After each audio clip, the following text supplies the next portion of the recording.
Bismillahirrahmanirrahim. Assalamualaikum warahmatullahi wabarakatuh.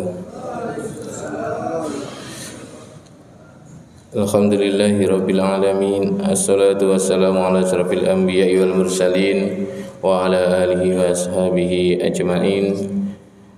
Asyhadu an la ilaha illallah wahdahu la syarikalah wa asyhadu anna Muhammadan abduhu wa rasuluh. Asbahna ala fitratil Islam wa ala kalimatil ikhlas wa ala dini nabiyyina Muhammadin sallallahu alaihi wasallam wa ala millati abina Ibrahim hanifa musliman wa ma kana minal musyrikin. Raditu billahi rabba wa bil islami dina wa bi Muhammadin nabiyya wa rasulah. Hadirin yang berbahagia, kita lanjutkan pembahasan tentang Kitabul Iman. Pada pagi hari ini kita masuk pada pembahasan iman kepada kitab. Hadirin, ada beberapa pertanyaan mendasar yang biasanya muncul berkaitan dengan iman kepada kitab. Yang pertama, apakah kitab ini diturunkan kepada semua nabi atau hanya sebagian nabi? Kemudian apakah kitab ini yang disebut dengan kitab samawi yang diturunkan dari langit ataukah juga termasuk kitab-kitab suci yang ada di bumi, artinya yang sudah populer di kehidupan manusia.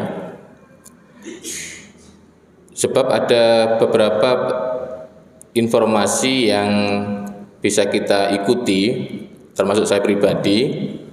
Misalnya dari Dr. Zakir Naik misalnya, itu di beberapa videonya itu kita dengarkan bahwa di dalam kitab suci agama tertentu itu ada informasi tentang adanya informasi tentang nabi terakhir. Kalau di kitab samawi itu sesuatu yang sudah niscaya bahwa semua kitab suci itu memberikan informasi tentang adanya kedatangan nabi terakhir, yaitu Rasulullah Muhammad SAW. Tahun 2007, sekitar 2007 atau 2008, itu saya pernah mengikuti pengajian seorang pendeta mu'alaf dari Hindu. Kalau jenengan lihat di YouTube itu terkenal, Ustadz Abdul Aziz, nama muslimnya. Itu pernah menyampaikan juga hal yang sama, bahwa di kitab suci mereka itu ada informasi tentang kedatangan nabi terakhir. Kemudian beberapa waktu yang lalu saya juga mengikuti podcastnya seorang mu'alaf namanya Dewa Putu Ade dari Bali. Itu ketika mempelajari kitab sucinya di India, itu kemudian menemukan informasi profil Rasulullah Muhammad SAW di dalam kitab itu. Kemudian akhirnya memutuskan mu'alaf dan sekarang juga menjadi salah satu pendakwah. Nah, hadirin berbahagia, maka persoalan iman kepada kitab ini masuk dalam urutan yang ketiga di dalam bangunan rukun iman yang 6. Hadirin, secara umum kalau kita perhatikan bahwa Allah Subhanahu wa taala itu ketika menciptakan manusia dan menurunkan manusia ke bumi, itu kemudian disertai dengan hudan. Qul nahbitu minha jami'a fa imma ya'tiyannakum minni hudan faman tabi'a hudaya fala khaufun 'alaihim wa lahum yahzanun. Jadi kalau kita lihat dari peristiwa Adam diturunkan, itu kemudian Allah membekali dengan hudan. Nah, hudan inilah yang kita sebut dengan petunjuk Allah dalam bentuk kitab. Nah, siapa saja yang mengikuti hudan yang diberikan Allah ini berupa kitab suci yang dibawa oleh utusan, maka dijamin mereka tidak akan mengalami ketakutan di dalam kehidupan, dan juga dijamin mereka jauh dari kesedihan. Maka kalau kita perhatikan di dalam pembukaan surat Al-Baqarah ayat kedua, dzalikal kitabul la raiba fi hudal lil muttaqin. Inilah kitab Al-Qur'an, tidak ada keraguan di dalamnya dan menjadi hudan bagi orang-orang yang bertakwa. Baiklah, saya bacakan putusan dalam HPT, himpunan putusan tarjih berkaitan dengan iman kepada kitab. Yajibu alaina an nu'mina bi anna Allah azza wa jal anzala kutuban ala rusulihi li islahil bashar fi dinihim wa dunyahum. Kita wajib percaya bahwa Allah telah menurunkan beberapa kitab kepada rasul-rasulnya untuk memperbaiki manusia tentang urusan dunia dan agama mereka.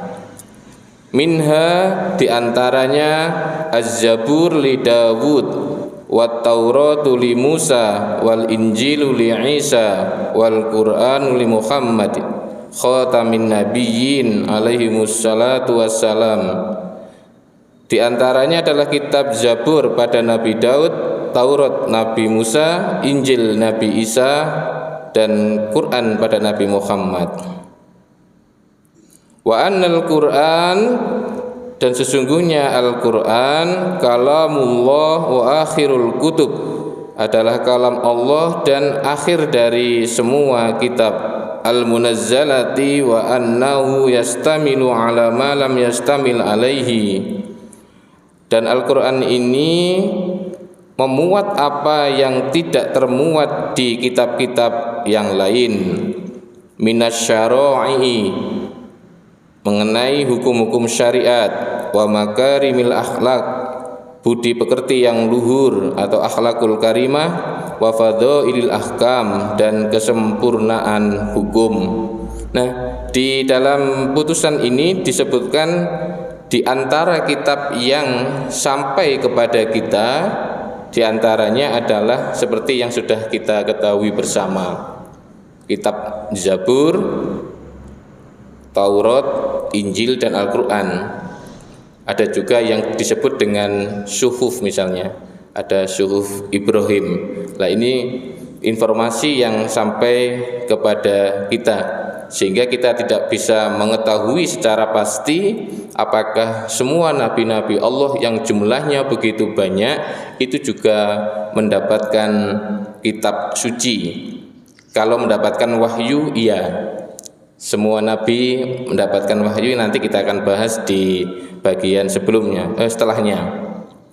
Maka ada beberapa hal yang perlu diperhatikan, bahwa kita wajib percaya bahwa Al-Quran dibawa oleh Nabi dan berita Nabi yang mutawatir, bahwa Al-Quran ini adalah kitab suci yang dipastikan kebenarannya dan tidak ada keraguan di dalam isinya. Dan kita wajib yang jelas-jelas saja, kita wajib mempercayai yang jelas-jelas saja, tidak boleh menambah keterangan dengan berdasarkan pertimbangan atau perkiraan. Tidak boleh pakai dzon, tidak boleh pakai kira-kira, tidak boleh pakai prasangka.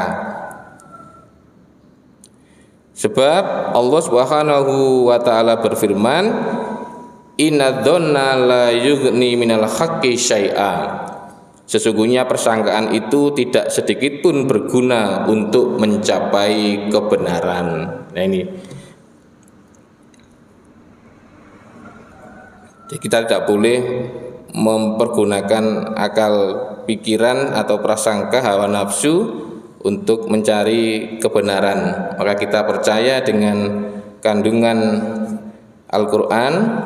Adapun kewajiban kita terhadap kitab-kitab yang selain Al-Quran adalah cukup mengimani, kecuali yang studi, misalnya studi perbandingan agama atau sekedar untuk pengetahuan agar kita mengetahui isi Injil, isi Taurat ya.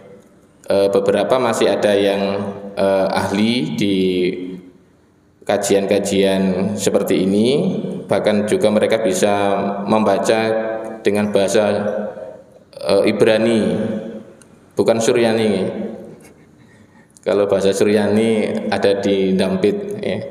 Jadi bahasa-bahasa misalnya Ustadz Munakhim itu ya, itu yang juga ahli membaca kitab-kitab itu ya dengan bahasa Ibrani ataupun bahasa kitab suci terdahulu. Adapun Al-Qur'an diturunkan dalam bahasa Al-Qur'an, inna anjalnahu Qur'anan Arabiyyan la'alakum ta'qilun. Kami turunkan Al-Qur'an dalam bahasa Arab agar kalian menggunakan akal pikiran. Maka saya kira wajib bagi setiap muslim untuk belajar bahasa Al-Qur'an, yaitu bahasa Arab. Bukan kita belajar bahasanya orang Arab, tapi kita belajar bahasa Arab untuk memahami Al-Qur'an, kitab suci kita. Rasulullah juga dari Arab. Semua hadis berbahasa Arab. Semua karya ulama-ulama kita berbahasa Arab. Dan informasinya di alam barzah pun juga pertanyaan menggunakan bahasa Arab, dan lugatul Arabiyah lugatu ahlul jannah. Demikian, semoga bermanfaat.